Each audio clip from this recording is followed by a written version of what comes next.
Preparing for an exhibition. All the talk today is about this. Helen, who lives in the house I used to live in, who cooks in my kitchen, makes paper clouds where we ate, alights on the word translucent, but moves on via the deception of clouds to what she wants to say all along, the word I've been avoiding perhaps because I say it vainly every day, clarity, clarity, clarity, until it sounds like a horse running down the road without its rider. Helen doesn't hear the horses. She only hears the lick of gauzy rain from gauzy clouds, itty, itty, itty, and is already imagining how hers might be, layers of paper like onion skin. Really, she wants to stop the dissembling. See the clouds, you can touch them, live in them even. Clarity, then. Not just the brilliance of the tui clawing the flax flowers outside the kitchen window, black feathers like embers, the comedy of its throat, TTT as it sucks, but the way through to the other side of the tui and the flax, where a luminous idea resides. The tenderness of light, here at last, in plain sight. So that's obviously the title of the book. The next poem is called The Barn. Here it is that we are, a breath outwards returning, the gate on a slant, paint pulling from the wood, closes. Let it. Let go of the road, the run of fences, the tin-cut tilting hills, the world's rim. Let the dog out to run and drive with the windows wound down, lavender, olive trees, cypresses. The barn at last. Blushes, there you are. Here it is that we are, a breath outwards returning, and not much more than a breath this time. Not much more than skin and bone, rubbed thin by all our comings and goings, all this living in the light. We can see through these scraps of selves to paint the colour of oxblood wrinkling like skin on milk around the double-hung windows. In the exposed wood, in the rot, in the rare, blushing light. Here it is, breath outwards, a glimpse returning, the time when paint clung so tightly the timber groaned. In stampeding wind, under hot sun, under a welt of stars, the barn an instrument filled with our spit and wild breathing. Across that field, among the horse mushrooms, daughter, plump as a pigeon, flapping beside a tree in a bag for planting, her brothers snickering like ponies on their way back from the frog pond, their tins and string and percussive boots. Light is trickery. The paint blisters and peels, and it's all we can do not to help it off. Knuckles on warm wood, you're humming. The daughter in there's no longer a plump pigeon. I'll say that very quickly. She didn't really like that when I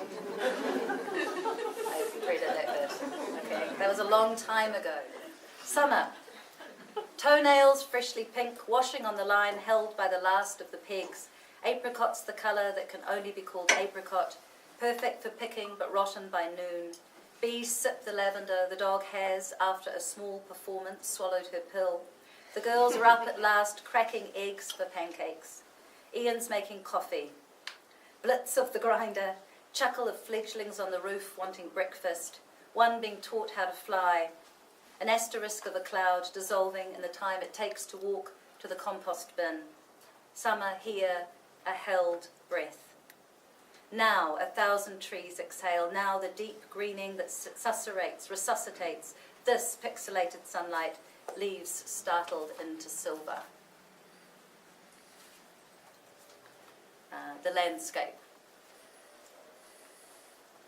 My father serves lunch, lifts the salad with servers, offers a dish of olives, the muted light stroking his hands, head bent as if in a pew, paler than I think of him.